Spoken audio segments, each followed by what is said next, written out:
ओम नमो भगवते वासुदेवाय।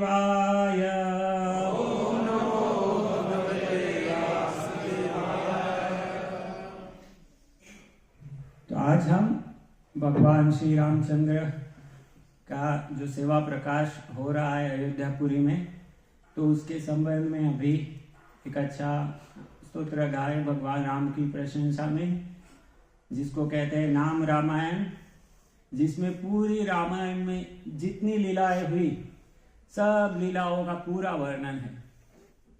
तो बोलने में अगर हम संस्कृत नहीं जानते तो सब पता नहीं चलता है, तो पता नहीं चलता है तो भाव भी नहीं आता है। तो इसलिए हमने गाया। अभी आज उसका ही अनुवाद देखते हैं एक एक लाइन का। तो आप खुला रखना है तो रखिए आपके मोबाइल में फिर से, और एक एक लाइन हम देखते जाएंगे। और उसमें बहुत सारी लीलाएं आएगी। बहुत सारे भक्तों ने गत वर्ष में रामायण, पूरी रामायण पढ़ी थी रामनवमी के पहले है ना। कितने भक्तों ने पूरी रामायण पढ़ी थी? हाँ, अभी हम कई बार नहीं बोलते कि हमने तो ये रामायण पढ़ लिया है, फिर हम क्या करते हैं, उसको रख देते हैं। फिर दूसरी बार पढ़ने का हम मन नहीं करता है, या तो भागवतम पढ़ लिया है, ऐसा करते हैं। तो अभी हम परीक्षा लेंगे, इसमें सब एक एक लीलाएं आएगी। अब देखना हमको कितना याद है उसमें से। उसकी शिक्षाएं तो दूर की बात है, इवन लीलाएं भी हमको सब याद नहीं रहती है कि ऐसा हुआ था, ऐसा कोई राक्षस आया था, इसको भगवान ने मारा था, ये कौन था, ये क्यों राक्षस बना था। तो मैं ऐसा दावा नहीं करता मुझे सब याद है, मैं भी बहुत बार पढ़ चुका हूं, लेकिन हमारी कलयुगी बुद्धि है इसलिए ऐसा ही है। लेकिन ये हमारा मन जो हमको पढ़ने से रोकता है, तो उसके लिए अच्छा आर्ग्यूमेंट है, मन के साथ आर्ग्यूमेंट, मन के साथ लड़ाई। ये तुमको कितना याद है, चलो परीक्षा हो जाए आज। तो हमको एक तो याद नहीं रहता, और फिर दूसरी बात है अगर याद हो तो भी भगवान की लीलाएं ऐसी है कि हम जितना बारंबार उसको पढ़ते जाएंगे, सुनते जाएंगे, उतना हमारा शुद्धिकरण होता जाएगा। और जितना हमारा शुद्धिकरण होगा वो उतनी ही मधुर लगेगी। अभी भगवान की कथा सुनना अच्छा नहीं लगता, बोरिंग लगता है। टिकट कमेंट्री या तो ऐसा कुछ दूसरा विषय होगा तो हमको सुनना 3 घंटा 6 घंटा कोई समस्या नहीं होगी, लेकिन भगवान की विषय में गुणगान 1 घंटा में बोर हो जाता है। तो क्योंकि हमारे हृदय में भगवान के प्रति आसक्ति, भगवान के प्रति प्रेम नहीं है। अभी हमारे हृदय में दूसरी आसक्ति या दूसरा प्रेम भरा हुआ है। तो भगवान के प्रति जो प्रेम है वो बाहर से लाने की आवश्यकता नहीं है। नित्य सिद्ध कृष्ण प्रेम साध्य कभू न श्रवण आदि शुद्ध चिते कर उदय। अंदर है प्रेम, खाली श्रवण कीर्तन करके उसको उदय करना। तो हम बारंबार जितना ये करते जाएंगे उतना एक कृष्ण प्रेम उदित होगा। और फिर एक कथाएं सुनना बारंबार, हर दिन सेम कथाएं सुनना अच्छा लगेगा। भगवान कृष्ण एक ही रूप है, लेकिन जो भगवान के भक्त हैं उनको हर दिन वो नित नवीन रूप लगता है। जबकि हमको ये ऐसा लगता है अरे कल तो दर्शन किया था, अरे सुबह में तो दर्शन किया था, ऐसा लगता है। तो हम प्रयास करते हैं ये जो नाम रामायण है उसको एक एक लीलाओं का स्मरण करने का। तो सबसे पहले कहते हैं शुद्ध ब्रह्म परात पर राम। भगवान रामचंद्र कैसे है, इसका एक सब जगह में एक चीज, जैसे हम जय श्री कृष्ण चैतन्य प्रभु नित्यानंद श्री अद्वैत गदाधर शिवासादि गौर भक्त वृंद वो बोलते हैं ना, तो उसमें नमः शब्द नहीं है। और ऐसे जय हम बोलते हैं, लेकिन कभी कभी हम जय नहीं भी बोलते, लेकिन उसके पीछे वो जुड़ा हुआ है कि मैं उनको प्रणाम करता हूँ और उनकी जय हो। ऐसे ही इसमें सब में ये जुड़ा हुआ है कि मैं भगवान राम की शरण ले रहा हूं। और वो राम कैसे है, तो फिर सब उनके गुणगान लिखे हैं कि ऐसे राम की शरण ले रहा हूं मैं, ऐसे राम की शरण ले रहा हूं मैं, ऐसे राम की शरण ले रहा हूं। तो पहला है शुद्ध ब्रह्म परात पर राम। भगवान रामचंद्र कैसे है, जो पर ब्रह्म है, और उसमें भी जो परात्पर राम है, भौतिक जगत से पर जो है, उनमें भी महान है। तो बहुत सारे अवतार होते हैं भगवान के, लेकिन उसमें सबसे महत्वपूर्ण 6 प्रकार के अवतार है, उसमें भी लीला अवतार महत्वपूर्ण होते हैं, जिसमें भगवान कृष्ण, रामचंद्र भगवान, नृसिंह भगवान, ये सब लीला अवतारों में आते हैं। तो इसलिए कहते हैं परात्पर राम। सब देवी देवता एक एक हमारे से ऊपर है। हमारे से ऊपर इंद्रदेव है, इंद्रदेव से ऊपर ब्रह्मा जी है, ब्रह्मा जी के ऊपर विष्णु है, और विष्णु के भी ऊपर राम है। क्योंकि एक श्लोक है ना, राम रामेति राम, उसमें क्या कहते हैं कि 1000 मतलब भगवान का नाम समान है। अन्यत्र ऐसा कहा गया दीपार्ची रे वही दशांतर। तो भगवान के ये सब रूप समान है, लेकिन फिर भी उस श्लोक में कहा गया कि विष्णु के 1000 नाम हम जब उच्चारण करते हैं, वो राम नाम एक बार बोलने से हो जा, उसमें जितनी ताकत है, मतलब उससे हम हमारा शुद्धिकरण जितना होगा, राम नाम एक बार बोलने से हमारा शुद्धिकरण हो जाता। तो इसलिए उससे भी भगवान में अंतर नहीं है, लेकिन फिर भी राम रूप इतना पवित्र करने वाला है। फिर कहते हैं कालात्मक परमेश्वर राम। तो मैं कैसे राम की शरण ले रहा हूं कि कालात्मक, जो काल समय है उसका स्वरूप है। भगवान भगवद गीता में कहते हैं ना, क्या श्लोक कहते हैं, कालोस्मि लोकक्षय कृता। तो भगवान काल है। प्रभुपाद जी कहते हैं जो लोग भगवान को सीधा सीधा स्वीकारते हैं, उनके लिए भगवान इतना मधुर रूप में आते हैं, कृष्ण रूप में, राम रूप में आते हैं। लेकिन जो भगवान को इस रूप में नहीं स्वीकारते, भगवान उनके लिए कौन सा रूप में आते हैं, काल के। तो रावण ने भगवान को राम रूप में नहीं स्वीकारा, तो भगवान कौन से रूप में आए, काल के रूप में आए, और सब नष्ट कर दिया। परमेश्वर राम, और वो कैसे है, परम ईश्वर, सभी ईश्वरों के परम ईश्वर। शेष तल्प सुख निंद्रित राम, और वही राम है वो जब विष्णु रूप में होते हैं तो शेष तल्प, तल्प मतलब गद्दा, शेष मतलब अनंत शेष, अनंत शेष के ऊपर निंद्रित राम वो शयन करते हैं। फिर और क्या कहते हैं, ब्रह्माद्य अमर पार्थित राम। अभी संधि विच्छेद करेंगे तो ऐसा होगा, ब्रह्मादि, ब्रह्मा आदि, आदि मतलब और सब देवता, ब्रह्मा आदि, अमर, अमर मतलब देवता गण जो है, वो सबने क्या किया, पार्थित राम, उन्होंने प्रार्थना किया, हे प्रभु आप प्रकट होइए। तो ब्रह्माद्य अमर पार्थित राम। तो मैं ऐसे भगवान को, भगवान की शरण में जाता हूं जिनको सबने प्रार्थना किया था कि हे प्रभु आप अवतीर्ण हो। सभी देवताओं ने प्रार्थना किया था, राम राम जय राजा राम, राम राम जय सीता राम।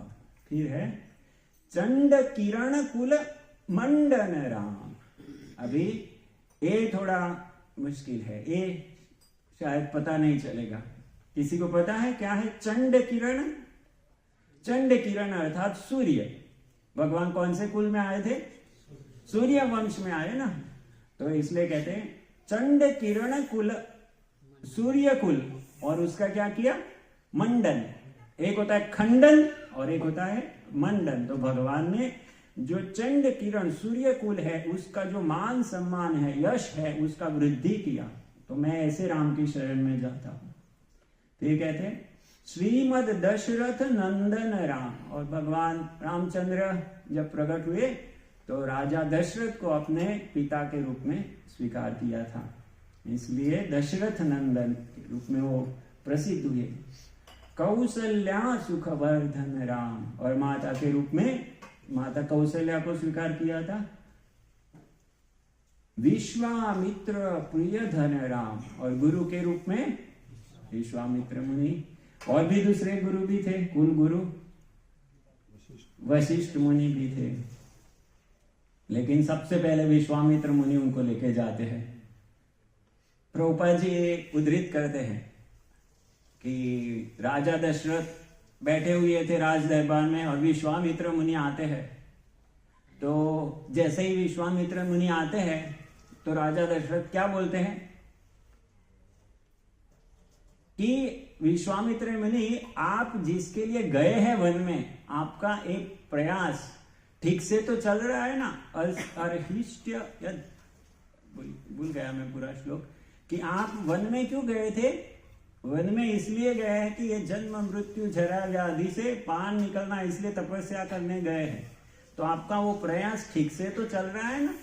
ऐसा राजा दशरथ विश्वामित्र मुनि को बोले। फिर विश्वामित्र मुनि बोलते हैं नहीं नहीं, उसमें समस्या आ रही है। क्या समस्या आ रही है? ये सब राक्षस परेशान कर रहे हैं। तो क्या चाहिए आपको? मुझे राम चाहिए। राजा दशरथ कहते हैं नहीं, राम मैं आता हूं, मेरी सेना लेके राम को मत ले जाओ। लेकिन फिर वशिष्ठ मुनि उनको समझाते कि नहीं नहीं, तुम चिंता मत करो, ये विश्वामित्र मुनि इतने शक्तिशाली, अपने आप सब राक्षसों को मिटा सकते हैं। लेकिन क्योंकि वो मुनि है इसलिए ऐसा कार्य नहीं कर रहे। तो तुम राम को जाने दो, और राम भी बहुत शक्तिशाली है, तुम जानते नहीं हो राम। तो राम जाएंगे तो उनको और भी आशीर्वाद देंगे और अस्त्र शस्त्र भी देंगे, तो इसलिए तुम जाने दो। तो वशिष्ठ मुनि के कहने पर दशरथ महाराज तैयार हो जाते हैं। फिर विश्वामित्र मुनि उनको लेके जाते हैं। फिर क्या होता है, जब लेके जा रहे हैं तब गोर ताटका घातक राम, सबसे पहला वध किया भगवान ने। इसका वध किया? ताट का। भगवान जब राम रूप में आए तब सबसे पहला वध किया राक्षसी ने। कृष्ण रूप में आए तब सबसे पहला वध किया पूतना राक्षसी ने। दोनों टाइम स्त्री रूप में राक्षसी नहीं थी। जनरली स्त्री को मारना नहीं चाहिए, और भगवान कभी मारते भी नहीं है, भगवान तो उद्धार कर देते हैं। तो यहाँ ताड़का को मारा एक तरह से, लेकिन भगवान के हाथ से मरना हो तो उसका उद्धार हो गया। तो वो भले ही उसकी भावनाएं जैसी भी थी, जैसे भी हो, लेकिन भगवान के संपर्क में आने से उसका उद्धार हो गया। तो देखिए कृष्ण भक्ति कितनी पावरफुल है। कैसे भी अगर हम भगवान के संपर्क में आते हैं, कैसे भी हो, राक्षस रूप में भी हो, तो भी आपका उद्धार हो जाता है। तो कोई अगर सही भावना में जाए तो उसको कितना लाभ होगा।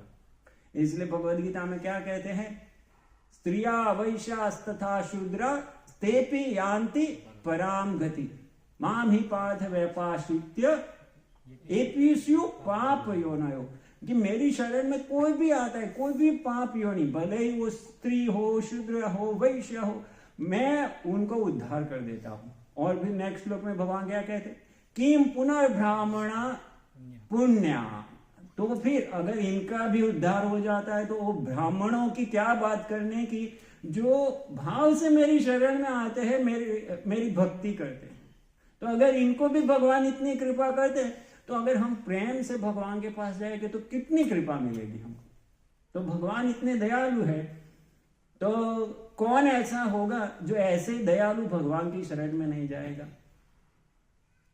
जहां 10वां स्कंद शुरू होता है, भगवान कृष्ण की मधुर लीला है, उधर ये प्रश्न सुखदेव गोस्वामी पूछते हैं कि भगवान इतने मधुर है, श्रोत्र मनोभिरामात, तो कौन ऐसे भगवान की शरण नहीं लेता जो आत्महा है, जो खुद का हनन कर रहा है।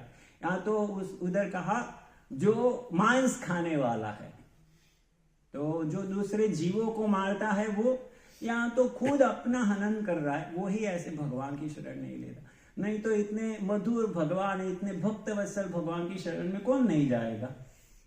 फिर ताटका को मार दिया भगवान ने, फिर आगे बढ़ रहे हैं तो कौन आया, मारीच। और मारीच के साथ कौन था, सुबाहु और मारीच दोनों आए थे। इसलिए यहां कहा मारीच आदि मतलब मारीच और सुबाहु दोनों थे। मारीच आदि निपातक राम, और निपातक मतलब उनको मार दिया भगवान रामचंद्र ने। फिर भगवान ने क्या किया, कौशिक मख संरक्षक राम। वो बताएगा क्या अर्थ है, सरल है, कौशिक मख संरक्षक राम कृते यध्यायतो विष्णु त्रेतायाम यजतो मखय। अभी कुछ समझ आ रहा है? मख अर्थात यज्ञ कर रहा, कौशिक अर्थात विश्वामित्र मुनि। तो विश्वामित्र मुनि यज्ञ कर रहे थे और उसमें सब राक्षस गण असुविधा उत्पन्न कर रहे थे। तो भगवान ने क्या किया? संरक्षण किया। इसलिए भगवान का एक नाम हो गया कौशिक मख संरक्षक राम। फिर क्या आया? श्रीमद अहल्योद्धार करा। फिर भगवान जब विचरण कर रहे थे तो गौतम मुनि के आश्रम में पहुंचे और उधर अहल्या देवी शिला के रूप में थे। भगवान का चरण स्पर्श होने से वो फिर से अपना रूप धारण किया। अहल्या देवी थी तो कैसे इंद्र की बात में आके वो अनुचित कार्य किया था और गौतम मुनि का शाप मिलने के कारण वो जड़वत हो गए। राम राम जय राजा राम, राम राम जय सीताराम। गौतम मुनि संपूजित राम। तो गौतम मुनि जिनकी पूजा करते हैं, गौतम मुनि संपूजितम। पूजितम अर्थात जो पूजा करते हैं, और सम्यक सम लग जाता है किसी के आगे तो वो क्या? सम्यक रूपेण पूजित, सभी तरह से जो जिनकी पूजा करते हैं गौतम मुनि वो। सुर मुनिवर गण संस्तुत राम। सुर, सुर अर्थात असुर का विरोधी, असुर सुर, सुर अर्थात देवता। मुनिवर गण, मुनिवर गण मतलब ऋषि मुनि। संस्तुत राम, जिनकी प्रशंसा करते हैं, जिनके गुणगान गाते हैं, ऐसे राम। फिर आगे भगवान बढ़े तो कौन क्या हुआ? नाविक धावित मृदुपद राम। तो नाविक था, केवट था, वो तो बहुत सुंदर कथा है केवट की। भगवान जाते हैं, केवट बोलता है नहीं नहीं आपको, इसके पहले क्या हुआ? भगवान ने क्या किया? अहल्या का उद्धार किया। तो अभी यहाँ जब केवट के पास आते हैं तो केवट कहता है नहीं नहीं आपको नहीं बिठाऊंगा मेरी नाव में, क्योंकि मैंने सुना है कि आपने वो अहल्या को पाव लगाया, अहल्या ऐसे स्त्री बन गई।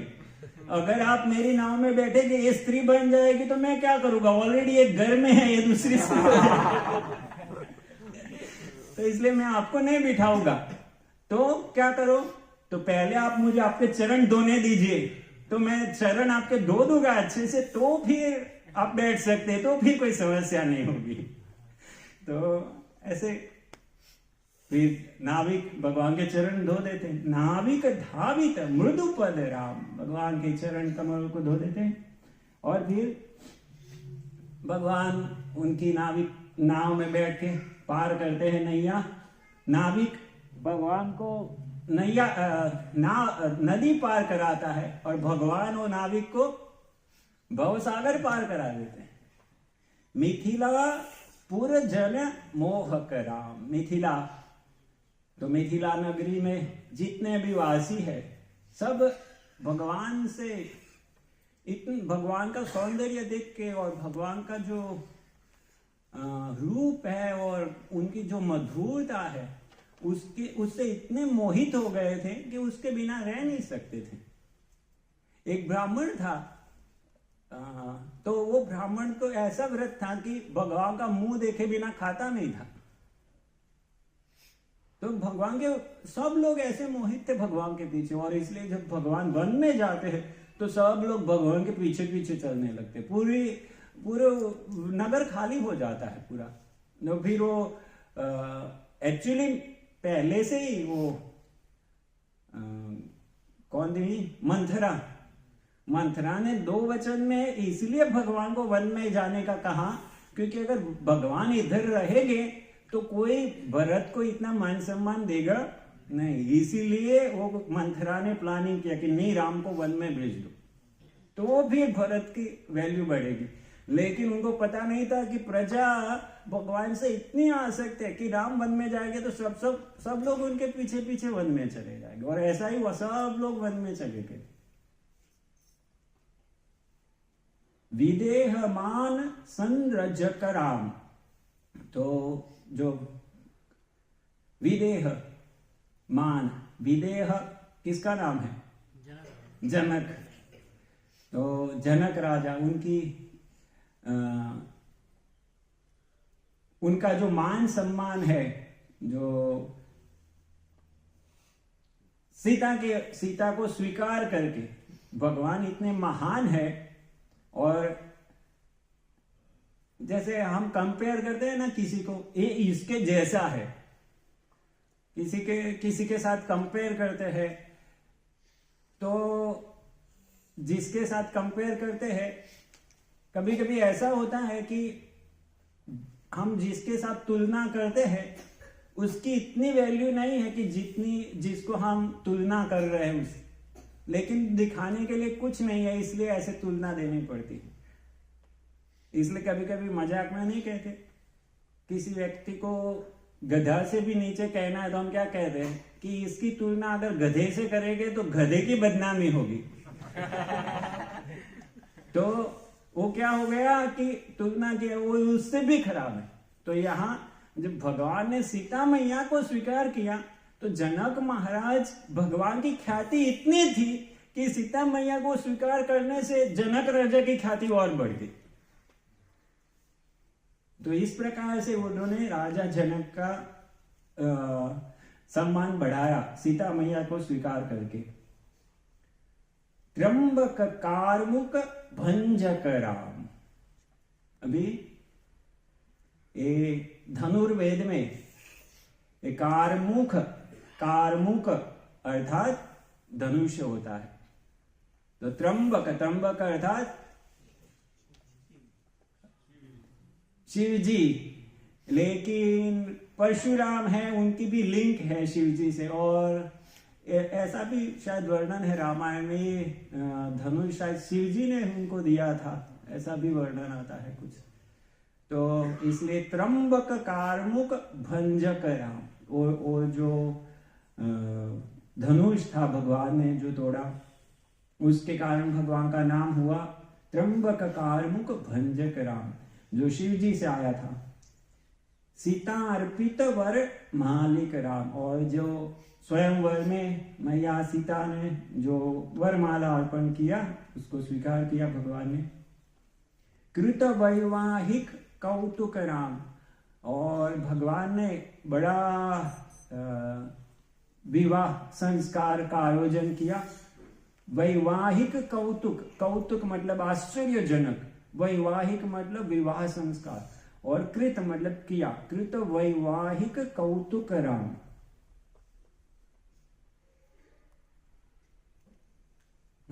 फिर आया भार्गव दर्प विनाशक राम। तो जब भगवान ने वो तीर था, वो बाण था, जो धनुष था, धनुष को तोड़ दिया और सीता मैया को ग्रहण किया, तब क्या हुआ? उधर कौन प्रकट हुआ था? परशुराम प्रकट हुए। और परशुराम जब आ रहे थे तभी आंधी जैसा आ रहा था, सब लोग डरने लगे थे, क्या होने वाला है, क्या होने वाला है। परशुराम आए, बहुत गुस्सा में आए और भगवान को ललकार दिया कि तुम्हारी कैसे ऐसे हिम्मत की, धनुष तुमने तोड़ दिया। तो भगवान देख गए उनके अंदर क्या समस्या है, और भगवान ने एक तीर खींचा और उनका अंदर जो भी बल था सब बल खींच लिया। और फिर भगवान ने देखा कि नहीं, भगवान कि ये सही नहीं होने जा रहा है। दो ब्रह्म, परशुराम भी भगवान का अवतार है, भगवान भी, तो ये लीला अंतर्गत तो अच्छा नहीं है लड़ाई होना। तो इसलिए फिर भगवान वो तीर दूसरी बाजू फेंक देते हैं।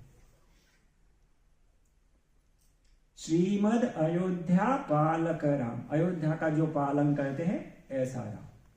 तो यहाँ पहला कांड पूरा हुआ, फिर दूसरा कांड अयोध्या कांड शुरू हुआ, जिसमें सबसे पहला नाम है अगणित गुण गण भूषित राम। कि भगवान के बहुत अनंत गुण है, जो गुण अभी 2 क्लास में कंटिन्यूअस, 3 क्लास हो गई शायद, 3 क्लास में आप गुणगान सुन ही रहे थे भगवान के कितने गुण हैं। और वो सब गुण भगवान के सब अवतारों में होते हैं, लेकिन उसमें भी थोड़ा अंतर होता है। जो विष्णु रूप है, जितने भी विष्णु रूप, जिसमें राम रूप भी सम्मिलित है, वो सब में 60 गुण होते हैं। और जो कृष्ण रूप है उसमें 4 प्लस है, इसलिए कृष्ण रूप में 4 और विशिष्ट मधुरताएं ऐड होती है, इसलिए उसमें माधुर्य और अधिक है। अवनी तनया कामित राम, इसको ऐसे विच्छेद होता है, अवनी तनया। अवनी, अवनी अर्थात पृथ्वी, तनया अर्थात अवनी तनया, तनया अर्थात पुत्री। अवनी तनया कौन है? सीता मैया। कामित राम मतलब जिन जो इच्छा करते हैं, वो सीता मैया जिनकी इच्छा करते हैं ऐसे राम। राका चंद्र समान राम। राका अर्थात पूर्णिमा, राका अर्थात पूर्णिमा, चंद्र अर्थात चंद्र। तो पूर्णिमा का जो चंद्र है, समान, सम, तो उनके समान क्या है? अनन। अनन अर्थात मुख। कहां पर आता है? एक श्लोक में आता है, संतो नहीं, एक श्लोक में आता है भगवद गीता में, अनन, भूल गया श्लोक। तो अनन मतलब मुख, तो जिनका मुख पूर्णिमा के चंद्र के समान है, ऐसे राम। पितृवाक्याश्रित कानन राम, जो वन में गए, किस लिए वन में गए थे? पिता के वाक्य के आश्रित होके। पिता की इच्छा थी, इसलिए वो वन में गए थे। और वन में गए तो सबसे पहले क्या हुआ? प्रिय गुह विनिवेदित राम, विनिवेदित पद राम। तो जिनके चरण कमलों पर जो गुह था, निषाद राज गुह थे, उन्होंने उनके चरण कमलों में शरणागत हुए थे। विनेदित, तो जैसे बलि महाराज शरणागत हुए, ऐसे गुह शरणागत हो गया और भगवान ने गुह की भक्ति स्वीकार किया। गुह निषाद था, तो ऐसा नहीं कि जो नीच जाति है उसको भगवान स्वीकार नहीं करते और जो ब्राह्मण है भगवान उनको स्वीकार करते। भगवान ये नहीं देखते, भगवान देखते उसके अंदर कितनी भक्ति। भगवान के भक्तों में और कौन था ऐसा? भगवान रामचंद्र के भक्तों में और कौन था ऐसा? शबरी। और कौन था ऐसा? विभीषण भी था। और हनुमान जी तो मनुष्य जाति के भी नहीं थे, तो भगवान ये नहीं देखते। जटायु मनुष्य जाति के भी नहीं थे, तो भगवान के लिए ज्यादा इंपॉर्टेंट नहीं है ब्राह्मण है, पैसा वाला है, ये सुंदर है, ये है, नहीं, कि इसके पास कितनी भक्ति है, तो वो कितनी शरणागति, कितना निष्कपट भाव, तो भगवान उसके साथ ऐसे रेसिप्रोकेट करते हैं। तो गुह ने क्या किया? प्रिय गुह विने विदित पद राम, तो भगवान के चरण कमलों में शरणागत हुए और शरणागत होकर तत्क्षालित निज पद मृदुपद राम। तो आगे मृदुपद आया था। कहां पर आया था मृदुपद? केवट, जहां था नाविक धावित, वो निज मृदुपद राम, यहां आया तत्क्षालित। क्षालित अर्थात धोना, तो भगवान तत्, वही पद चरण कमरों को उसने गुह ने क्या किया था? उनको चरण कमरों को धोया था। ऐसे राम को मैं शरणागत होता हूं। भरद्वाज मुखानंद राम, तो जब वन में जाते हैं तो पहले गुह को मिलते हैं, बहुत सुंदर लीला है वो गुह वाली, और फिर भरद्वाज मुनि के वहां जाते हैं। और भरद्वाज मुनि वही राह देख के बैठे थे, कितने समय से राह देख के बैठे थे कि राम आएंगे। तो जैसे ही उन्होंने राम भगवान के दर्शन किए, उनका मुख आनंदमय हो गया। तो भरद्वाज मुख, उनका मुख के ऊपर क्या किया? आनंद प्रदान किया। भरद्वाज मुख आनंद करा। फिर चित्रकूटाद्रि निकेतन राम, तो चित्रकूट आद्री मतलब पर्वत, निकेतन अर्थात घर, तो चित्रकूटाद्रि निकेतन राम, चित्रकूट पर्वत को जिन्होंने घर बनाया, ऐसे राम को मैं शरणागत होता हूं। भगवान वन में तो गए, लेकिन वन में जाकर भी क्या हो रहा था उनके मन में? दशरथ संतत चिंतित राम। सतत रूप से क्या चिंतन चल रहा था? दशरथ महाराज चिंतित राम, संतत चिंतित राम। किसका? दशरथ महाराज का चिंतन कर रहे थे कि कैकेयी तनयार्थित राम। तो कैकेयी तनया, तनया अर्थात पुत्र, पहले आया तनया, तनय अर्थात पुत्र, कैकेयी अर्थात कैकेयी का पुत्र कौन था? भरत। और उन्होंने जिनको प्रार्थना किया, अर्थित, प्रार्थित, प्रार्थित हम कहते हैं ना प्रार्थना, तो वो प्र है, वो प्र लगाने से वो अर्थ प्रार्थना वो प्रकृष्ट रूपेण ऐसा हो जाता है, लेकिन प्र निकल जाता है तो अर्थ ना, तो यहां अर्थित, अर्थित कैकेयी तनया अर्थित राम। फिर है विरचित निज पितृ कर्म कराम। और फिर यहां इस तरफ तो भगवान गए और तुरंत दशरथ महाराज ने क्या किया? उनका शरीर छोड़ दिया। भरत को बुलाते हैं उधर से, भरत आके वो सब कर्मकांड करते हैं। और फिर भरत क्या करते हैं? चलते हैं रामचंद्र भगवान को वापस लेने के लिए। और जब पहुंच जाते हैं तो वो भी सब गुह को मिलके जाते हैं, और गुह के साथ वो लीला आती है कि गुह को लगता है कि ये भरत रामचंद्र भगवान को परेशान करने जा रहा होगा। तो भरत के लिए कितना एक पीड़ा वाला होता है सब सुनना। वो भगवान रामचंद्र को वापस लेने के लिए जा रहे हैं, लेकिन क्योंकि आगे ऐसा व्यवहार हुआ इसलिए उनको ऐसा सुनना पड़ रहा है कि ये भरत भगवान रामचंद्र को परेशान करने के लिए जा रहे। तो उनको बहुत दुख लग रहा था, लेकिन फिर पूरी बात करते हैं भरत, तो फिर गुह तैयार हो जाता है, फिर लेके जाता है उनको। फिर भरद्वाज मुनि के उधर जाते हैं और उधर बहुत सुंदर लीला होती है। भरत के साथ सब पूरा अयोध्या नगरी आया था रामचंद्र भगवान को वापस ले जाने के लिए। किस लिए आए थे वो? रामचंद्र भगवान को वापस ले जाने के लिए। लेकिन भरद्वाज मुनि के आश्रम में आकर क्या हुआ? भरद्वाज मुनि के आश्रम में आए तो भरद्वाज मुनि ने बहुत अच्छी व्यवस्था कर दिया उधर, सब स्वर्ग की व्यवस्था कर दिया, खाना पीना रहना वो सब।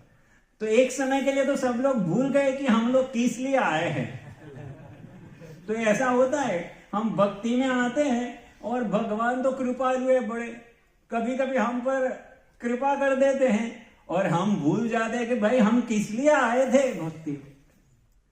लेकिन जिनके ऊपर अधिक कृपा हो भगवान उनको भूलने नहीं देते। भगवान बीच में थोड़ा थोड़ा टोकन देते रहते हैं, इसलिए हम भूले नहीं कि हम किस लिए आए हैं। इधर मजा करने के लिए नहीं आए हैं भाई, हम भगवान की सेवा करने के लिए आए। इसलिए भगवान देखिए कृष्ण बुक में आप देखेंगे ना 10वें स्कंद में वो प्रश्न पूछा परीक्षित महाराज ने सुखदेव गोस्वामी को कि ऐसा क्यों होता है कि शिवजी रहते हैं स्मशान में, लेकिन उनके जो भक्त होते हैं शिव जी के उनके पास बहुत पैसा होता है, और कृष्ण रहते हैं महलों में, लेकिन प्राय देखा जाता है कि उनके भक्त होते हैं वो दीनहीन होते हैं। ऐसा क्यों होता है? तो उधर फिर सुखदेव गोस्वामी ये विवरण करते हैं कि कृष्ण क्यों ऐसा करते, क्योंकि कृष्ण नहीं चाहते कि हम इधर सड़ते रहे। इधर भौतिक जगत में जो ऐश्वर्य है ऐश्वर्य नहीं, वो दुख का कारण है। वो बाहर से दिखे कि ऐश्वर्य है, लेकिन ऐश्वर्य होते हुए भी वो बहुत कष्ट का कारण रहता है। इतने सारे ऐसे केसेस है। वो बड़ा बंगलो होता है लेकिन बंगलों के अंदर शांति नहीं होती। वो झुपड़पट्टी वाले जोर जोर से लड़ाई झगड़ा करते हैं, जैसे आसपास वाले सब सुने, और बड़ा बंगलो होता है उसमें शांति से लड़ाई झगड़ा होता है, आसपास वाले नहीं सुनते ऐसे। लेकिन उधर तभी सुनते हैं जब शूटिंग होती है, एक दूसरे को मार देते हैं, या तो कोई दवाई खा लेता है या तो कोई लटक जाता है, ऐसा सब कुछ होता है, तभी पता चलता है अरे अंदर क्या हो रहा था। लेकिन भौतिक जगत में कहीं शांति नहीं। आगे जाके इसमें कथा आएगी तब मैं बताऊंगा, ये हमारे पृथ्वी पर क्या स्वर्ग में भी शांति नहीं है। फिर आगे क्या हुआ, जब भगवान भरत रामचंद्र भगवान के पास पहुंचे तो लक्ष्मण भी आक्षेप किया, देखिए भरत आ रहा है हमारे साथ लड़ाई करने के लिए। फिर रामचंद्र भगवान समझाते ऐसा हो नहीं सकता, भगवान को विश्वास था भरत के ऊपर, ऐसा नहीं हो सकता। और फिर भरत पास में आते और जब बात बताते कि राजा दशरथ ने शरीर छोड़ दिया है, तो फिर भगवान उनका कर्म करते हैं, मतलब पिता के अंजलि देते हैं। तो इसलिए ये नाम है वीरचित निज पितृ कर्म कराम, निज पितृ कर्म कराम, उनके पिता को जिन्होंने जल अर्पण किया वैसे राम। फिर क्या हुआ, भरत ने बहुत आजीजी किया, आप चलिए चलिए चलिए, तो भगवान आने के लिए तैयार नहीं थे। तो फिर भरत ने क्या कहा, कम से कम आप इतना कीजिए, पादुका है आप स्वीकार कीजिए, इसके ऊपर आपके चरण कमल रखिए और मैं इसको लेके जाऊंगा और ये राजगद्दी पर रखूंगा और मैं रहूंगा कौन सा गांव, नंदी गांव, और उधर जटा लगा के वो भी रहे और उधर से शासन किया। तो भरतार्पित अर्पित, भरत को अर्पित किया, क्या किया, निज पादुकारा, निज पादुका, उनकी पादुका भरत को अर्पित किया, ऐसे राम। तो यह अयोध्या कांड पूरा हुआ। फिर अरण्य कांड, दंडक वन जन पावन राम, भगवान उधर से आगे दंडकारण्य वन में गए और दंडकारण्य वन में जाते हैं तो अलग अलग ऋषि मुनियों से मिलते हैं और उनके दर्शन देके उनको पावन करते हैं। बहुत सारे असुर हैं, उनको उनका उद्धार करके उनको पावन किया, तो इसलिए नाम हुआ दंडक वन। दंडकारण्य वन में जन, जो भी जन रह रहे थे, असुर थे, ऋषि मुनि थे, वो सबको क्या किया, पावन राम। तो जो असुर थे उनको मार उद्धार करके पावन किया और जो ऋषि मुनि थे उनको दर्शन देके पावन किया। अभी दंडकारण्य वन में गए तो सबसे पहला असुर कौन था, दुष्ट विराध विनाशन राम, विराध सबसे पहला कौन था, विराध। किसी को याद है कैसे मारा था भगवान ने विराध को, हाँ? नहीं, ये तो विराट तो अकेला था, हाँ? खड्डे में डाल, गड्ढे में डाल के उसको, तो वो बहुत ही खतरनाक राक्षस था। भगवान ने बहुत ही अति मानुषी पराक्रम दिखाया।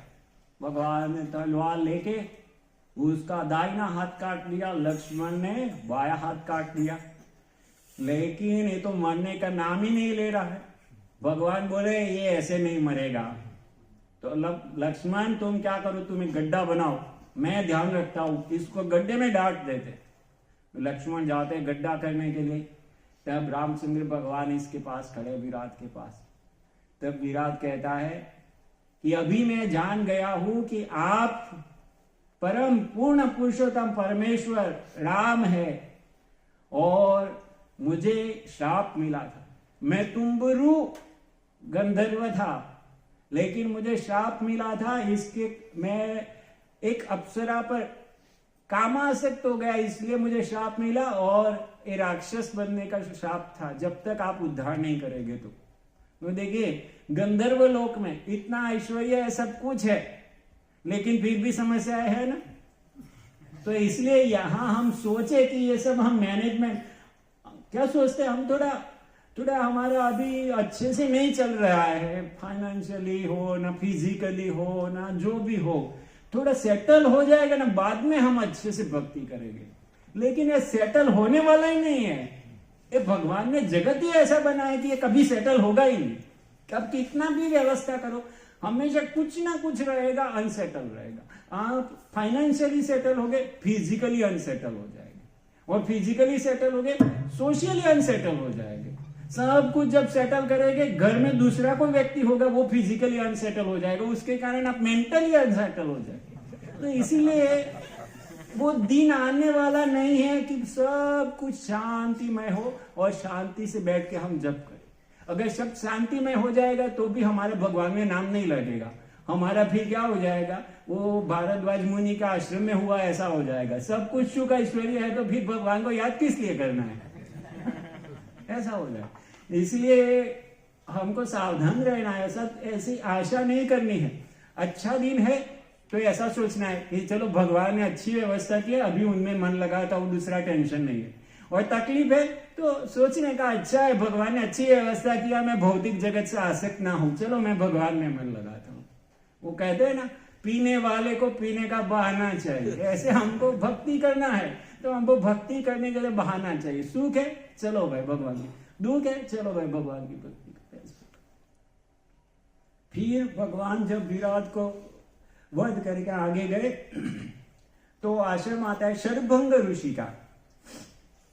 तो शरभंग सुतीक्ष्णार्चित राम, अर्चित अर्थात जिनकी पूजा किया, वो किसने किसने पूजा किया, शरभंग ऋषि ने और सुतीक्ष्ण मुनि ने। शरभंग मुनि थे तो जब भगवान रामचंद्र उनके आश्रम में प्रवेश किया तो उन्होंने क्या देखा था, किसी को याद है? शरभंग मुनि के आश्रम में प्रवेश किया भगवान ने, तो भगवान ने देखा इंद्र उधर खड़े थे और इंद्र जा रहे थे। तो भगवान ने जाकर पूछा इंद्र क्यों आए थे? तो शरभंग मुनि कहे कि मेरी तपस्या इतनी हो गई है कि अभी मुझे स्वर्ग प्राप्ति होने वाली है, इसलिए वो मुझे लेने के लिए आए थे। लेकिन मैं बोला अरे भाई भगवान रामचंद्र आने वाले हैं तो मुझे कम से कम उनके दर्शन हो जाए, तब तक रुकिए, बाद में मैं आऊंगा। मैं भगवान रामचंद्र आए, उनके दर्शन किए, फिर चिता तैयार किया और चले। लेकिन जाने से पहले बोल के गए कि आप थोड़ा आगे जाइए, उधर दूसरा आश्रम आएगा सुतीक्ष्ण मुनि का, और वो आपको और आगे की माहिती बताएंगे कि आपके आगे कहाँ जा सकते हैं, कहाँ रह सकते हैं। तो फिर भगवान उधर जाते हैं सुतीक्ष्ण मुनि के आश्रम में और फिर उनको मिलते हैं और फिर वो आगे भगवान को गाइडेंस देते हैं कि दंडकारण्य वन में कैसे रह सकते हैं, क्योंकि वन में हमारे जैसे ऐसे एक्सप्रेस हाईवे नहीं होते, कहाँ से कहाँ जाना, और उधर वो भी नहीं था, ये क्या हमारा डायरेक्शन जीपीएस नहीं था कि भाई किधर जाना है। भगवान के पास तो है जीपीएस, लेकिन भगवान जब मनुष्य रूप में लीला करते हैं तो भगवान ऐसे लीला करते हैं, तो जीपीएस नहीं था। इसलिए ऐसे ऋषि मुनि रहते हैं, उनको सब रास्ते पता रहते हैं, तो वो रास्ता बताते हैं, इधर से ऐसे जाना, वो ज्वाड़ा वो पेड़ आएगा, वो पेड़ से ऐसे जाना, इधर अच्छा आश्रम है, इधर रहना, इधर अच्छा पानी है, ऐसा। तो उन्होंने मार्गदर्शन दिया था। तो उधर जाते हैं तो अगस्त्य मुनि को मिलने की बात हुई थी कि आप ऐसे पेड़ के पास जाएंगे तो उधर अगस्त्य मुनि का आश्रम आएगा। तो अगस्त्य अनुग्रह वर्धित राम, अनुग्रह अनुग्रह हम कहते हैं ना, तो कृपा, तो उनका अनुग्रह स्वीकार किया, अगस्त्य मुनि का अनुग्रह स्वीकार किया। अभी भगवान सबके ऊपर कृपा करते हैं, लेकिन जब मनुष्य रूप में भगवान आते हैं तो कैसे ब्राह्मणों के, ऋषि मुनियों की सेवा करनी चाहिए, और वरिष्ठ होते हैं कैसे उनको चरण कमलों को छूकर उनके आशीर्वाद लेने चाहिए, वो सब भगवान सिखा रहे हैं। तो अगस्त्य मुनि के आश्रम में जाते हैं, उधर भगवान आशीर्वाद स्वीकार करते हैं, और शायद उधर ही वो होता है, उनको कोई बाढ़ भी देते हैं शायद अगस्त्य मुनि, ऐसा भी कुछ लीला होता है। फिर हुआ, और शायद अनसुईया भी उधर ही ना, वो गहने देते हैं, माता सीता को गहने देते हैं कुछ, हाँ हाँ, माता अनसुईया उधर ही होती है जो उनको गहने देती है मैया सीता को। फिर उधर से आगे गए, गृधा दीप समसेवित राम, गृध अर्थात वल्चर, जटायु, वल्चर जटायु उनका नाम था, बाज, गृध अर्थात बाज, और उसमें ये जो गृध था उसका नाम था जटायु। गृधादि अदीप, तो उनके राजा समसेवित राम, और उन्होंने भगवान की सेवा किया, और भगवान ने उनकी सेवा स्वीकार किया, और भगवान ने कहा तुम इधर रहो, तुम्हारा समय आएगा तब तुम सेवा करना।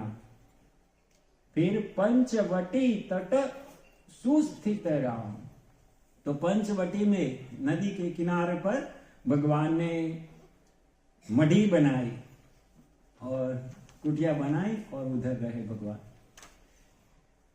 तो भगवान जब रह रहे थे उधर, विचरण में जाते थे, तो एक दिन विचरण में गए, क्या हुआ उधर? शूर्पणखा, शूर्प अर्थात सुपड़ी, सुपड़ी होती है ना अनाज साफ करने की, उसको संस्कृत में शूर्प कान, तो कान जिसके शूर्प के जैसे थे, शूर्पणखा। अर्ति विधायक राम, तो शूर्पणखा को लक्ष्मण ने उसके कान नाक काट दिए और वो दुखी हुई, तो भगवान को उसमें आनंद आया। तो थोड़ा ऐसा लगेगा अरे भगवान को इसमें आनंद आया, वो दुखी हुई इसमें भगवान को आनंद आया। क्यों भगवान को आनंद आया उसमें? एक्चुअली भगवान उसको ऐसा काटने के लिए नहीं बोलते, भगवान उसको भी स्वीकार कर लेते, लेकिन उसने क्या किया? मैया सीता को परेशान किया और उनके विषय में बुरा बोली, तो वो भगवान से सहन नहीं होता। भगवान सब कुछ सहन कर सकते हैं, उनके भक्तों को कोई परेशान करता है, भगवान उसको नहीं सहन करते, फिर भगवान उसको नहीं छोड़ते। तो ये शूर्पणखा ने मैया सीता को हटाने की बात की। वो भगवान रामचंद्र की शरण में जाना चाहती थी, लेकिन किस प्रकार से जाना चाहती थी? मैया सीता को हटा के जाना चाहती थी, तो इसलिए भगवान ने नहीं स्वीकार किया। तो ऐसी जो भक्ति है वो भक्ति नहीं है।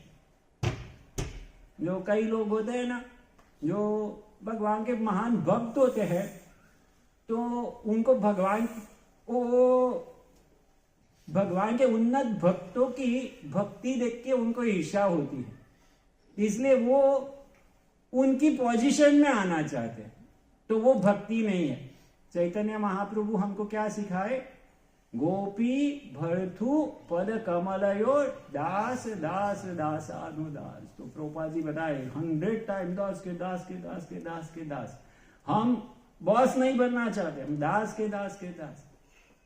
एक जगह में प्रभुपाद जी बता रहे थे कि हम भक्ति करके नंद महाराज बनना, जशोदा महाराज बनना, ऐसी भावना है वो मायावादी।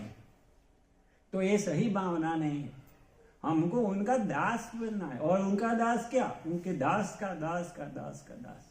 तो ये सही भक्ति है, नहीं तो वो दाम्भिक भक्ति हो जाएगी। हम भक्ति कर रहे हैं, किस लिए भक्ति कर रहे हैं? शक्ति प्राप्त करने के लिए कर रहे हैं। वो शक्ति से हम क्या होंगे? हम उनके जैसी स्थिति हासिल करेंगे। और वो स्थिति क्यों प्राप्त करना चाहते हैं हम? क्योंकि सब लोग उनकी प्रशंसा करते हैं, सब लोग राधा रानी की प्रशंसा करते हैं, इसलिए मैं राधा रानी की स्थिति लेना चाहता हूं। ये सही भावना नहीं है, हमको उनका दास का दास का दास बनना। खर दूषण मुख सुद राम। तो खर, फिर जब शूर्पणखा को मार दिया, कान काट दिया, तो फिर उसने कंप्लेन किया खरदूषण को।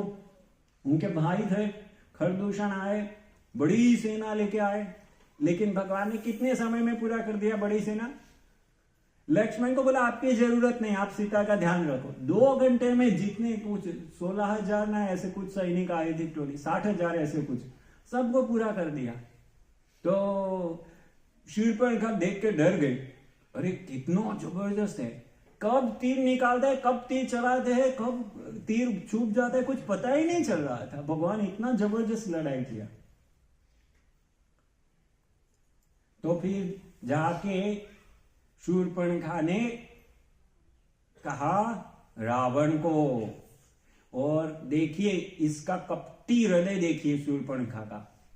रावण को क्या कहती है शूर्पणखा? कि वन में एक स्त्री आई है, 2 पुरुष है, उनके साथ में एक स्त्री है, और वो स्त्री बहुत सुंदर है, और मैं वो स्त्री को आपके लिए लेके आने वाली थी, लेकिन ये पुरुष बीच में आ गए 2, और जब मैंने खरदूषण को कंप्लेन किया तो उन्होंने पूरे खरदूषण को मार दिया। अभी देखिए उसका हृदय में क्या था? उसको भोग करना था रामचंद्र भगवान का, लेकिन रावण को कैसा पेश किया? मैं आपके लिए सीता को लेकर आना चाहता। तो तो ये कपटी स्वभाव, इसको कहते हैं कपट। तो भोग करना है हमको, लेकिन हम उसको प्रकट नहीं होने देते। बाहर से मुखड़ा कैसा है, मैं आपकी सेवा करना चाहता हूं, शूर्पणखा बोल रही मैं सेवा करना, वास्तव में उसको भोग करना है। तो इसलिए रावण को उत्तेजित किया, और फिर रावण पूरा प्लानिंग करता है तो किस प्रकार से सीता का हरण किया जाए। और फिर वो मारीच को समझाता है कि मारीच चलो तुमको एक काम करना है। क्या काम करना है?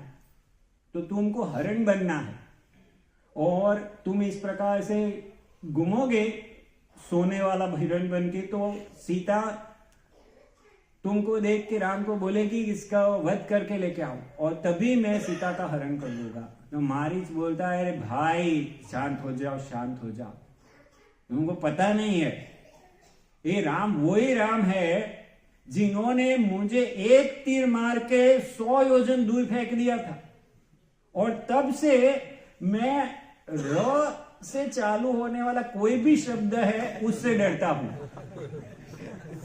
तो इतना डर मेरे हृदय में घुस गया, इसलिए मैंने ये सब मारपीट करना सब छोड़ दिया है, और इधर आके शांति से मैं ध्यान तपस्या कर रहा हूं, ताकि मेरा मन थोड़ा शांत हो और ये भय निकले। तो रावण को एक समय तो ये ठीक लग गया था, चला गया था, लेकिन फिर से कोई उसको उत्तेजित करता, मैं भूल गया, और फिर से वो वापस आता है कि नहीं अभी तो तुमको आना है।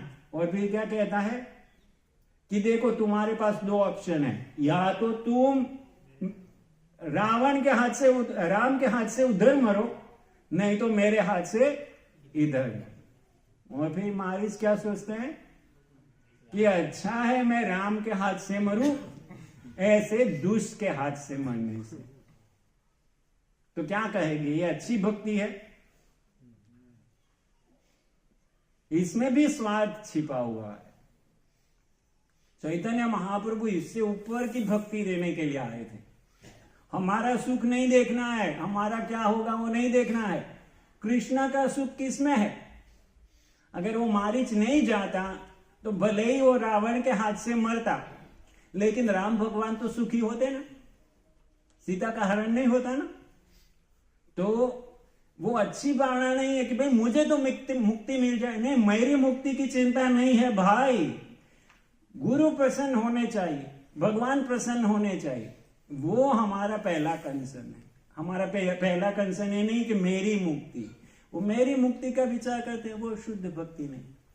तो मारीच को तैयार किया, मारीच को लेके गए, मारीच को भेज दिया, फिर आया तो जब मारीच हरण बन के गया तो सीता मैया आकृष्ट हो गए, और फिर भगवान को बोला आप लेके आइए। तो जब भगवान पीछे पीछे जाते हरण के, तब ये नाम हुआ सीता प्रिय हरिणा अनुग्रह। सीता का जो प्रिय हरण था, जो इनको इच्छा थी, उसके पीछे पीछे जो राम गए वो राम। फिर उसके पीछे पीछे गए और उधर चालबाजी किया।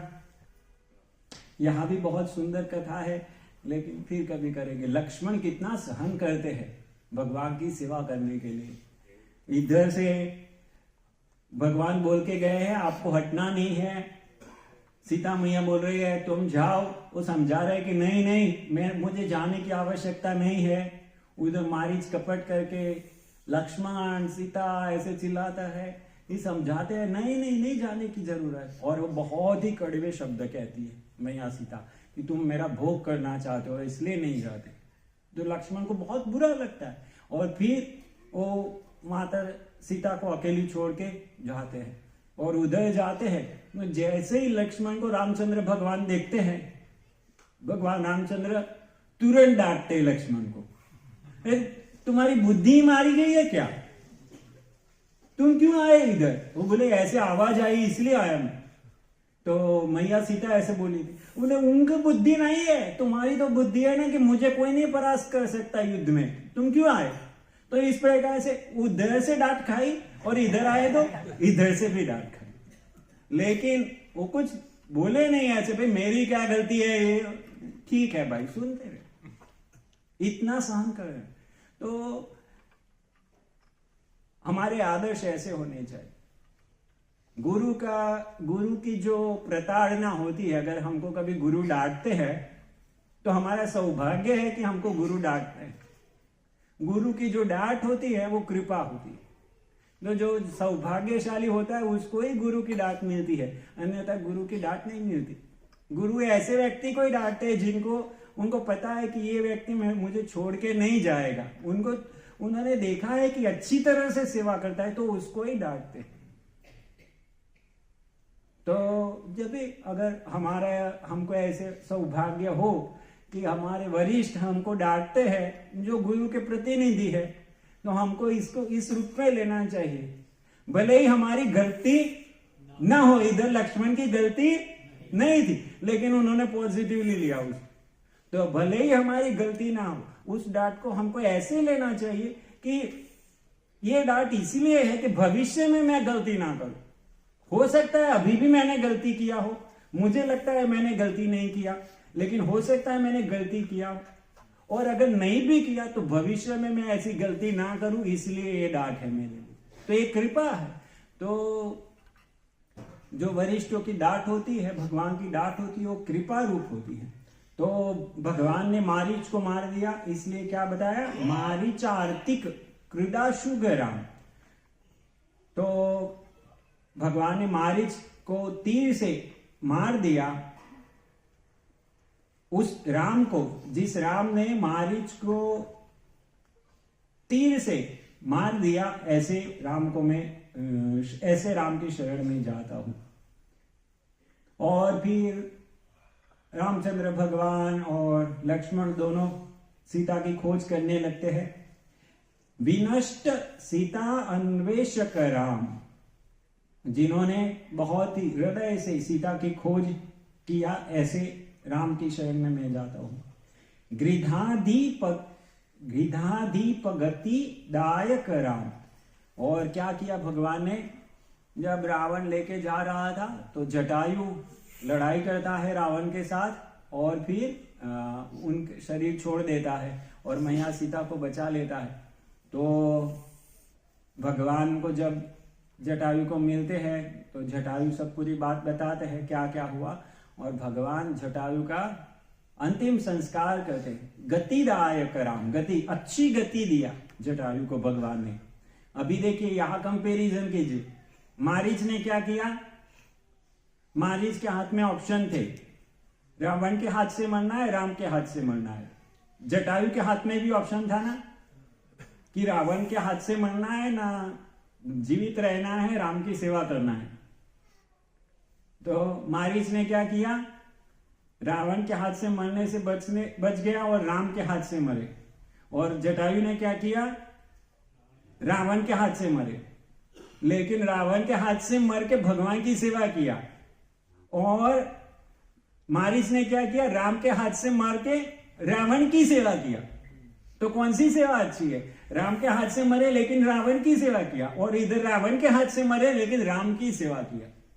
तो इंपॉर्टेंट है, भगवान की सेवा होनी चाहिए। हम किसके लिए मर रहे हैं, हमको मरना तो है ही एक ना एक दिन, तो हम किसके लिए मर रहे हैं, हमको भगवान के लिए मरना।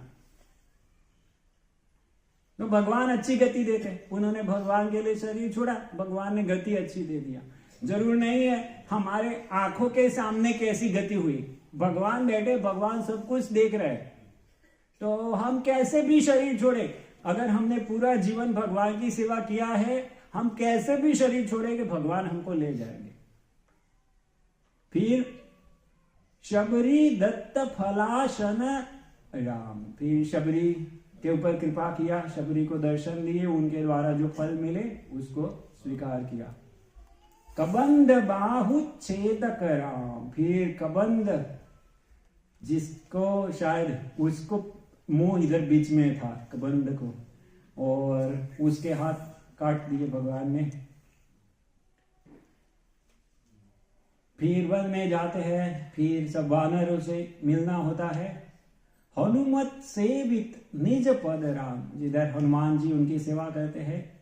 न तो सुग्रीवा भीष्ट राम, और सुग्रीव के साथ मैत्री होती है और सुग्रीव शरणागत होते हैं। गर्वित वाली संहारक राम, और वाली का संहार करते हैं भगवान।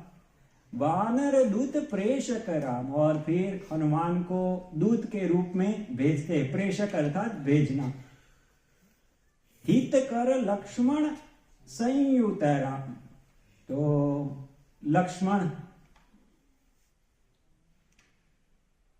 के साथ जो हमेशा जुड़े रहे और जिनकी हनुमान जी हमेशा सेवा करते रहे, ऐसे राम की शरण में जाता हूं मैं। कपिवर संतत संश्रित राम, ये शब्द फिर से आया। संतत, संतत अर्थात हर समय। पहले कहाँ आया था? भगवान के संबंध में आया था। दशरथ संतत चिंतित राम, तो दशरथ महाराज का जो सतत चिंतन करते थे। और इधर क्या है? कपिवर संतत संश्रित राम, तो हनुमान जी लंका गए लेकिन हमेशा भगवान राम का स्मरण कर रहे थे। तो ऐसे राम को मैं शरण में जाता हूं जिनकी कपिवर अर्थात हनुमान जी हमेशा याद कर रहे थे जिनको। फिर क्या है? तद गति विघ्न ध्वंसक राम,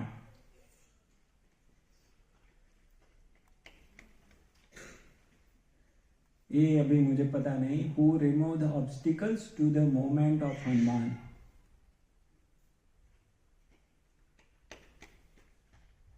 ठीक है, वो देखेंगे आगे। तद गति विध्वंसक राम, हनुमान जी की गति पता नहीं।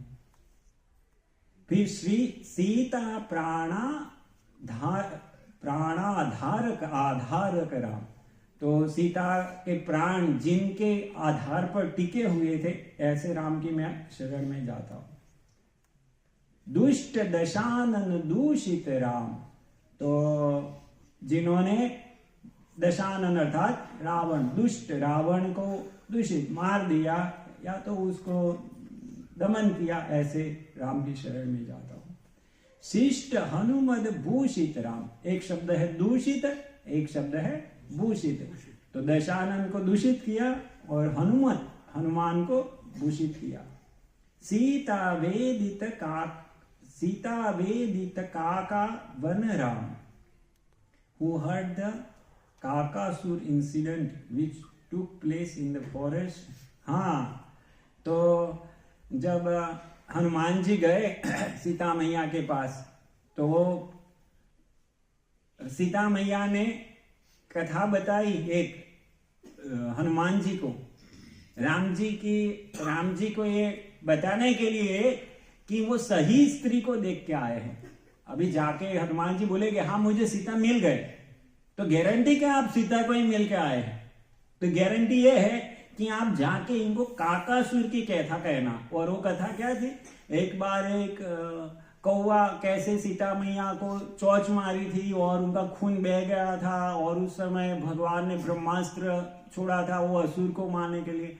तो सीता मैया कह रही थी कि उस समय उस कौवे ने खाली इतना मुझे चोंच लगाया और उसके लिए आपने ब्रह्मास्त्र छोड़ दिया था। अभी ये रावण कब से मुझे परेशान कर रहा है, आप शांति से बैठे, आप आते नहीं। तो एक कथा कह के दो बात थी, एक तो ये बात भी हो जाएगी कि आप मुझे ही मिले हैं, और दूसरा कि आपको कितना जल्दी आना चाहिए। कृत चूड़ामणि दर्शन राम, और फिर सीता मैया ने वो गहना भी दिया था जिसके ऊपर राम लिखा हुआ था, जो उनको कौन दिया था? कोई था, उनकी शादी के समय कोई दिया था, तो वो भी हनुमान जी लेके आए थे। कपिवर वचन आश्वासित राम, और हनुमान जी के वाक्यों से भगवान आश्वसित हो गए कि हाँ सीता मैया अभी भी है, उधर है। रावण निधन प्रस्थित राम, तो रावण को मारने के लिए जिन्होंने सैन्य प्रस्थापन किया, ऐसे राम। वानर सैन्य समावित राम, और जो वानरों के सैन्य से घिरे हुए थे। शोषित सरिद ईशार्थित राम, शोषित सरिद Isha अर्थित Ram, who requested the king of ocean सरिदादिश, to give way, subsequently threatened to dry him. शोषित अर्थात सुखा दिया. सरिद ईशा, तो नदियों का जो स्वामी है वो, तो समुद्र. अर्थित, जिसने प्रार्थना किया भगवान को, भगवान ने जब उनको वार्निंग दिया तुम जगह नहीं दोगे तो मैं सुखा दूंगा, तो वो बाहर आए और उन्होंने प्रार्थना की. ऐसे राम. विभीषणा भयदायक राम. विभीषणा अभय, विभीषण को जो अभय वरदान दिया ऐसे राम. विभीषण जब आए तो सब लोग ना बोल रहे थे कि नहीं नहीं इसको नहीं रखना चाहिए, लेकिन भगवान लास्ट में हनुमान को बोलते, हनुमान बताओ क्या करना है. हनुमान बोलते नहीं नहीं प्रभु रखना चाहिए. और उसी समय जैसे भगवद गीता का मोस्ट इंपोर्टेंट श्लोक क्या है, सर्वधर्मान परित्यज्य मामेकं शरणं व्रज अहम त्वा सर्व पापेभ्यो मोक्षयिष्यामि मा शुच. कृष्णा कहते हैं मेरी शरण में आ जाओ, मेरी शरण में नहीं, मेरी एक की शरण में आ जाओ, दूसरे सब छोड़ो. ऐसा नहीं सबकी शरण में, कृष्णा की शरण में भी गए और दूसरे शिव जी को भी पकड़ के रखा, गणपति सबको नहीं. भगवान माम एकम शरणम, मेरी एक के शरण में आओ, और दूसरा सब छोड़ दूंगा तो पाप लगेगा. तो मुझे भगवान कहे हम ता सर्व पापेभ्यो मोक्षयिष्यामि मा शुच, हम डरो मत. भगवान अभय वरदान दे दिया. ऐसे ही भगवत रामायण में ये एक श्लोक है, मोस्ट इंपोर्टेंट श्लोक है ऐसा रामायण का. सकृदेव प्रपन्नाय, भगवान रामचंद्र कहते हैं सकृदेव प्रपन्नाय, कोई तवा अस्मि इति याचते, कोई एक बार भी मैं आपका हूं, तवा अस्मि, तव मतलब आपका, अस्मि मैं आपका हूं, अच्युत है भगवान मैं आपका हूं, ऐसा एक बार भी मेरी शरण में आ जाता है तो मैं उसको अभय वरदान देता हूं. तो जब ये विभीषण आए तो भगवान ये श्लोक कहते हैं, और भगवान कहते हैं कि ये मेरा एक नियम है, ये मेरा वचन है कि कोई भी मेरी शरण में आता है मैं उसको अभय वरदान देता हूं. विभीषण को छोड़िए, अगर रावण आता है तो रावण को भी मैं अभय वरदान दे दूंगा. और मेरे लिए डर की बात क्या है, ऐसे रावण मेरे पांव के अंगूठे से ऐसे करूंगा तो सब 1000 रावण मर जाएंगे, इसलिए मुझे डरने की कोई चिंता नहीं है. तो कोई भी अगर मेरे पास आता है तो मैं उसको अभय वरदान देता हूं. तो ये ऐसा कह के विभीषण को अभय वरदान प्रदान किया. पर्वत सेतु निबंधक राम, और फिर भगवान ने पर्वत बनाया. कुंभकर्ण शिर छेदक राम, कुंभकर्ण का शिर छेद कर दिया. राक्षस संग विमर्दक राम, और पूरा जो भी राक्षस सेना थी सबको ध्वंस कर दिया. अहिम हीरा वर्ण चारण राम, ये क्या है, हु डिस्ट्रॉय मही रावण. हाँ, वो अलग कथा में आता है, वाल्मीकि रामायण में शायद नहीं है. संहित दश मुख रावण, और फिर रावण को नाश किया. विधि भव मुख सुर संसित Ram, who was praised by Brahma Shiva, और इसलिए सभी देवी देवताओं ने भगवान का गुणगान गाया. खस्थित Dasharath वीक्षित Ram, from heaven, whose divine deed were seen by Dasharath. और दशरथ महाराज ने जब ये हुआ तो ऊपर आए. अब रामायण में लास्ट में हम देखते हैं दशरथ महाराज आते हैं, ऊपर से दर्शन करते हैं, तो वही है ख अर्थात आकाश, स्थित मतलब उधर उपस्थित रह के, दशरथ राजा ने वीक्षित अर्थात देखे. सीता दर्शन मोदित राम, और सीता का दर्शन करके भगवान खुश हुए. अभिषिक्त विभीषण नत राम, और फिर विभीषण को लंका का राजा बनाया. पुष्पक यान रोहण राम, और फिर पुष्पक विमान पे बैठे और फिर वापस गए. फिर वापस जाते समय भी भरद्वाजादि निषेवण राम, और फिर वापस जाते समय भी भरद्वाज मुनि के उधर से गए थे. भरत प्राण प्रिय कर राम, और फिर भरत खुश होते हैं. साकेत पुरी भूषण राम, और साकेत पुरी भगवान की, अयोध्यापुरी का एक नाम साकेत पुरी भी कहते हैं. सकल स्वीय समातन राम, और सबको समान रूप से देखे. और वो धोबी कंप्लेन किया, धोबी को भी समाधान दिया. वो कुत्ता कंप्लेन किया, कुत्ता को भी समाधान दिया. ब्राह्मण ने कंप्लेन किया, ब्राह्मण को भी समाधान दिया. रत्न लसत पीठासित राम, और जो सिंहासन पर बैठे अयोध्या के, पट्टाभिषेकालंकृत राम, और उनका अभिषेक हुआ और अभिषेक के समय अच्छे से अलंकृत थे। पार्थिव कुल सम्मानित राम, और सब राजा लोग उधर आए थे भगवान के अभिषेक में और उनका सम्मान प्राप्त किया भगवान ने।